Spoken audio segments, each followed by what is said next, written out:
Student life থেকে আমরা তো দেখছি, আমরা তো একসাথে স্কুলে লেখাপড়া করছি, এই মাঠের মধ্যে প্র্যাকটিস করছি। ব্যারিস্টার সুমন উনি স্টুডেন্ট লাইফ থেকেই মানব সেবার কাছে জড়িত, যে কারণে ওনার পক্ষে এগুলো সম্ভব। এগুলো 7-8 লক্ষ টাকার মাটি লাগবে এই জায়গাটা। আপনারা দেখেন যে অনেক গভীর। 13 ফিট করতো। সব মিলে 20 ফুটের মতন কিন্তু মাটি উঁচু প্রশ্ন হইল ব্যারিস্টার সুমন স্বতন্ত্র এমপি, স্বতন্ত্র এমপির পাওয়ার কতটুকু আমরা জানা আছে? ওনার পাওয়ার হচ্ছে সততা। সততার কারণে উনি টিকে আছেন এবং উনি মরার আগের দিন বন্ধ থাকবেন। এটা মানুষের যদি সততার জোর থাকে, সে বাংলাদেশের না, পৃথিবীর কোনো জায়গাতে সে আটকাবে না। সততা হচ্ছে মানুষের মূল জিনিস, মূল পুঁজি। কারণ এর আগে আমরা দেখছি যে গাড়িতে পতাকা নিয়ে ওড়াইছেন তো এই সোনারঘাটে, আমরা দেখছি।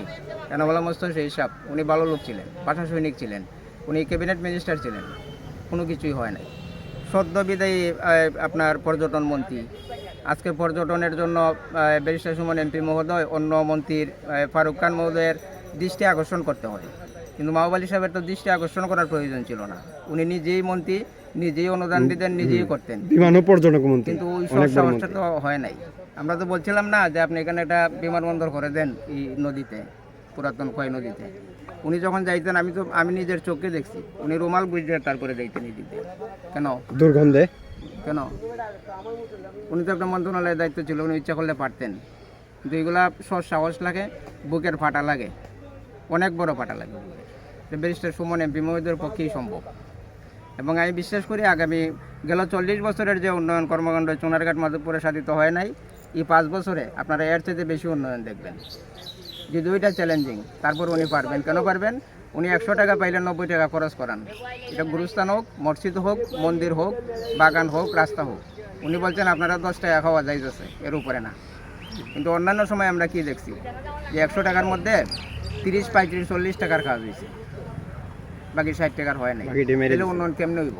আপনারা দেখছেন ইতিমধ্যে যে দৃশ্যমান কাজ বাগানের, এই যে কিগুলা জাতীয়গুলা, কয় টাকার কাজ ছিল? খুব কম টাকার, 50-60 লাখ, 1-2 লাখ, 3 লাখ টাকার কাম। 3-4 লাখ টাকা। কিন্তু এটা আমানতদার হিসাবে করলেই কাজের সুফল আসে এবং কাজ দৃশ্যমান হয়, নইলে তোর হবে না। এই জন্য আমরা চুনারঘাটবাসী ওনার কাছে একেবারে বেশি কৃতজ্ঞ। যে পুরাতন খোয়াই নদীর অবস্থাটা দেখলে গা এখনো শিরে ওঠে। কিসের রৌদ্র, কিসের বৃষ্টি, কিসের শীত, কোন দিক দিয়ে গেছে বলতে পারি না। গত 4 মাস কীভাবে আমরা কাজ করছি ওনার নির্দেশনায়। এবং আজকে জানেন, আজকে পর্যন্ত এই 4 মাস পর্যন্ত 60 টাকাও সরকারের কোনো অনুদান নেই। সম্পূর্ণ ব্যারিস্টার সুমন এমপি মহোদয়ের ব্যক্তিগত পকেটের টাকা, গাম জড়ানো টাকা। আর যে 29 কোটি টাকা এসেছে এগুলো অন্য ক্ষেত্রে, রাস্তা, কালভার্ট, মসজিদ, মন্দির, রাস্তা, এরপরে ব্রিজ, এগুলাতে আসে। এই নদীতে 1 টাকাও আসে না। কিন্তু ইতিমধ্যে গতকালকে পর্যন্ত আমি হিসাব করলাম প্রায় 87 লাখ টাকার মতন। আমার মনে হয় যে বৃষ্টি আসার আগে 1 কোটি ছাড়াইব। এটা কি সম্ভব? আমি ইনকাম করবো হাইকোর্টে আইনা, তারপরে আমি পুরাতন খোয়াই নদীতে ডালবো। এটা নট অনলি বাংলাদেশ, আমি মনে করি বিশ্বর দরবারে একটা উজ্জ্বল দৃষ্টান্ত স্থাপন করেছেন ব্যারিস্টার সুমন।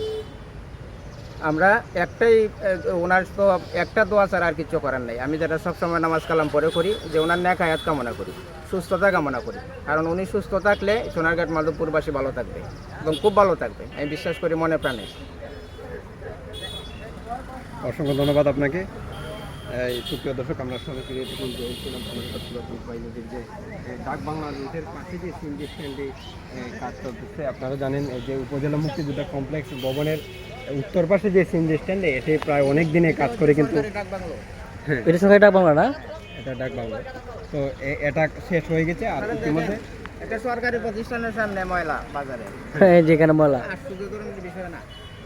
ডাক বাংলা কর্তৃপক্ষ কিতা করে আমার বুঝে আছে। এটা তারা ওইটার দেওয়াল ভাঙছে, ভাঙ্গে ময়লা তো আবার তোরা কিতা করে।